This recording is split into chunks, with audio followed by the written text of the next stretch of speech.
Hey crew, it's Mike with Riding in the Ozarks, and today we're going to be comparing the Sportster S to the FTR S. We'll see which one is better for you. I hope after going through the specs and discussing the features of these two motorcycles, you can decide which one of them is better suited for you personally. I know some people are going to say the Sportster S should be compared to the Indian Scout Bobber, and they have various reasons why. I've been saying since the specs were leaked for this Sportster S, it was targeted more directly at the FTR S. Don't believe me?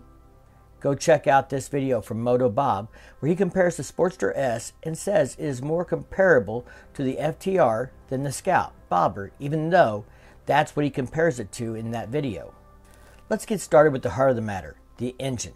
The Sportster S is the first Harley-Davidson Sportster to be powered with the new Revolution Max engine, which debuted in the Pan America earlier this year, touting 150 horsepower. The engine designation for the Sportster S is actually the 1250T, and this engine is built slightly different than the Pan American version.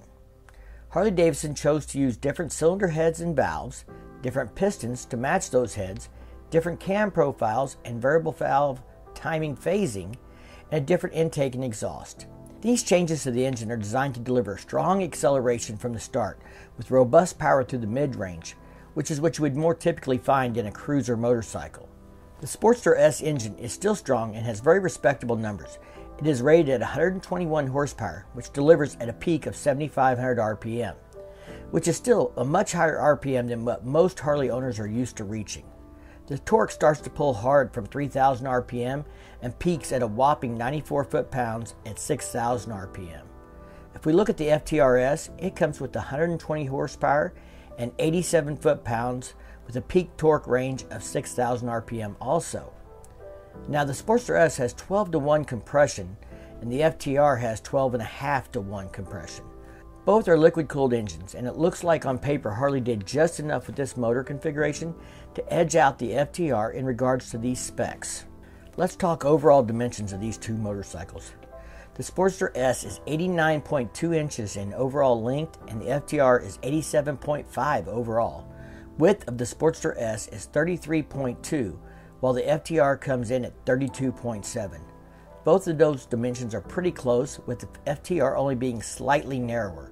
Overall height on the Sportster S is 42.9 and the FTR is at 51.1. So we can tell the FTR is a taller bike right away, and it shows in the ground clearance.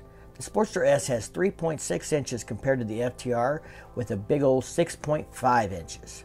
This explains why the FTR has 43 degrees of lean angle and the Sportster S comes with a lean angle of 34 degrees.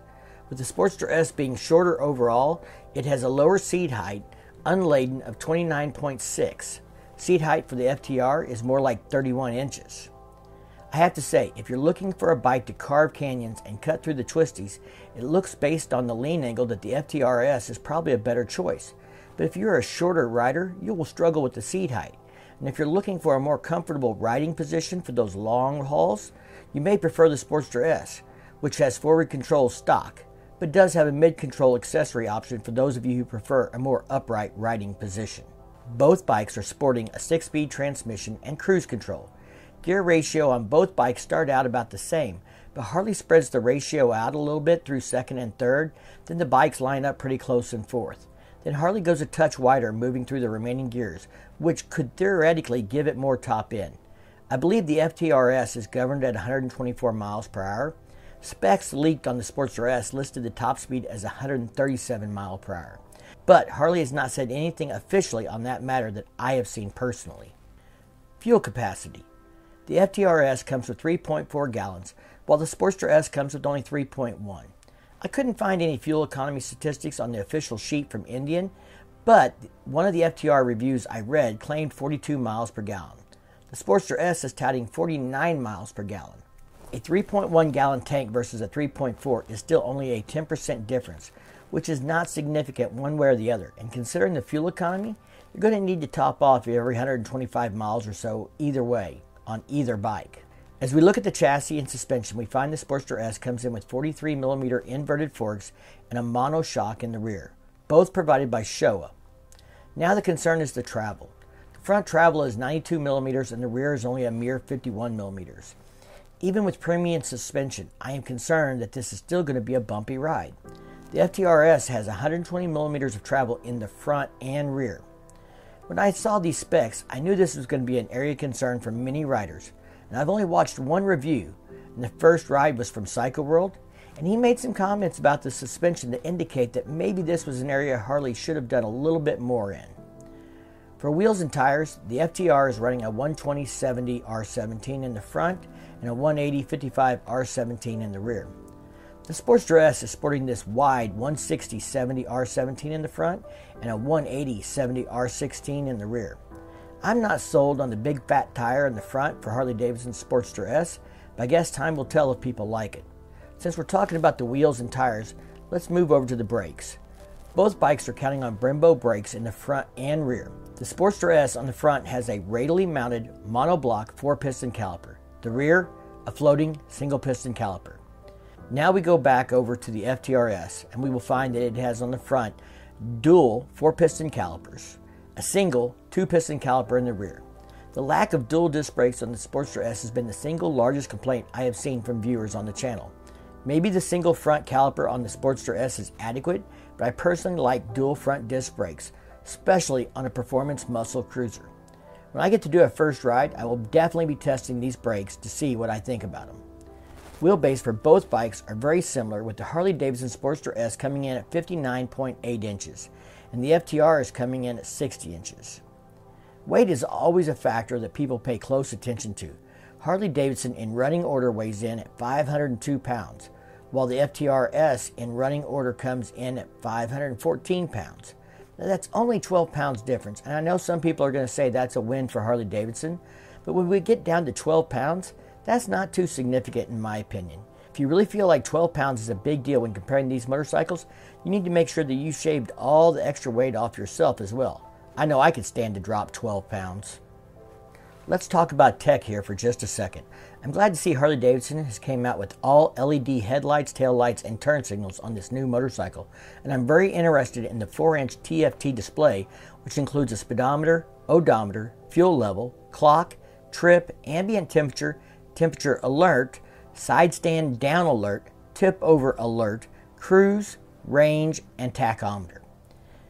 It's going to pair up with the HD app for navigation, much like the Pan America. Now the FTRS has a 4.3-inch LCD touchscreen with Bluetooth. Note, the Sportster S is not a touchscreen. The FTR has an LED headlight, taillight, and turn signals. Ride modes include rain, standard, and sport, lean angle sensitive ABS, stability control, traction control, wheelie control with rear lift mitigation, a USB charge port, and cruise control. Oh, did I mention the Sportster S has the same 3 riding modes as the FTRS? I would say that when it comes to tech, these two bikes are dead on. It's just going to be a matter of which implementation you like better, and the best way to determine that is to go out and ride and test both out. It is important to note that these two bikes have considerably different riding positions.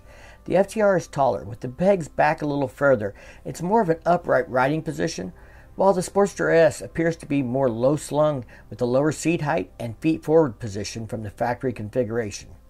Now don't forget, the Sportster S does have that mid-control optional package you can purchase and install on the bike if you prefer mid-controls. Another thing to consider is the dealer network. I know in my area, Harley-Davidson dealers are much more prevalent than Indian dealers. Having a great dealership in your neighborhood can make an important role in your decision. Parts and accessories are another consideration if you want to do any kind of customizing, and the aftermarket support for Harley-Davidson has always been exceptional. I've never owned an Indian, but my experience in pricing accessories online for a Scout build were that the P&A costs for the Indian were just more expensive than the Harley-Davidson. We can talk about the price, but the fact is both bikes come in at $15,000. Now, it is worth noting that Harley-Davidson has done away with closeouts and incentives to sell motorcycles. You're probably going to pay MSRP or above. While Indian is promoting on their website right now that you can get $1,000 off on closeout models from last year's FTRS.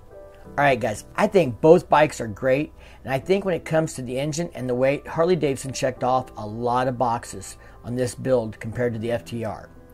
I think they missed the bullseye when it comes to brakes and suspension.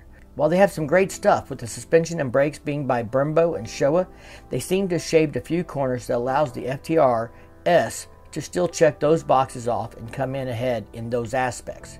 Pricing is comparable. Some people would say that this is still a win for Indian. While you might look at it that way, some would say the FTR is more of a naked style bike, and that's not what most Indian buyers are looking for. They're still looking for an Indian to be that classic traditional cruiser that's competition to Harley-Davidson. So maybe Harley-Davidson made an FTR competitor with forward controls in a cruiser form that will appeal to their core market better than what Indian did with the FTR.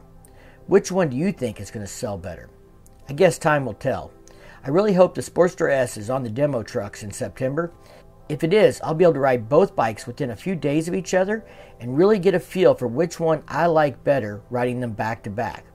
If I get that opportunity, I'll make sure I come back and do another video and let you know what I feel about them after having ridden both bikes. If you like this video, give it a big thumbs up. If you do that YouTube thing, check out the content on my channel. And if you dig it, don't forget to subscribe down below. Ring that bell to be notified the next time I drop a new video. And as always, thank you for support. Stay safe and keep on riding.